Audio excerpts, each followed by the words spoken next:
Corporate கம்பெனிஸ்ல business growthக்காக எம்ப்ளாயீஸ்க்கு incentives கொடுப்பாங்க.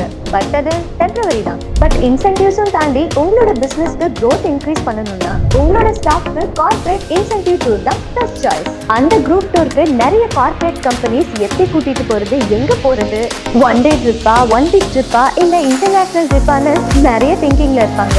அதுக்கு solution கொடுக்க தான் 4 decades எக்ஸ்பீரியன்ஸ் இருக்க எம்பரர் டிராவல் இருக்கும். உங்களுக்கான A to Z plans and arrangement எல்லாத்தையும் நாங்க பார்த்துப்போம். அது மட்டும் இல்லாம உங்களோட பிசினஸ் ரெவென்யூ கம்பேர் பண்ணி இயர் எண்ட் மீட்டிங்கான மைல்ஸ் டூருக்கு நீங்க எக்ஸ்பெக்ட் பண்ற மாதிரி hotels, conference room, table arrangement, food arrangement, team building activities and ரிவார்ட்ஸ்னு எல்லாத்தையும் எம்பரர் டிராவலை பார்த்துப்போம். டொமஸ்டிக் ஆர் இன்டர்நேஷனல் டூர் எதுவாக இருந்தாலும் எண்ட் டு எண்ட் சப்போர்ட் நாங்க பார்த்துப்போம். நீங்க ஸ்டாஃப்ஸை கூட்டிட்டு போறதால உங்களோட ஸ்டாஃப்ஸ்குள்ள ஒரு நல்ல பாண்டிங் வரும். அது மூலமா கம்பெனி மேல ஒரு ஹியூஜ் ரெஸ்பெக்ட் கிரியேட் ஆகும் அண்ட் உங்க கம்பெனியோட ரெவென்யூவை டாப் லெவலுக்கு எடுத்துட்டு போகலாம். கார்ப்பரேட் இன்சென்டிவ்ஸ் டூர் மூலமா உங்க கம்பெனியோட growth இன்க்ரீஸ் ஆகணும்னா எம்பரர் டிராவலை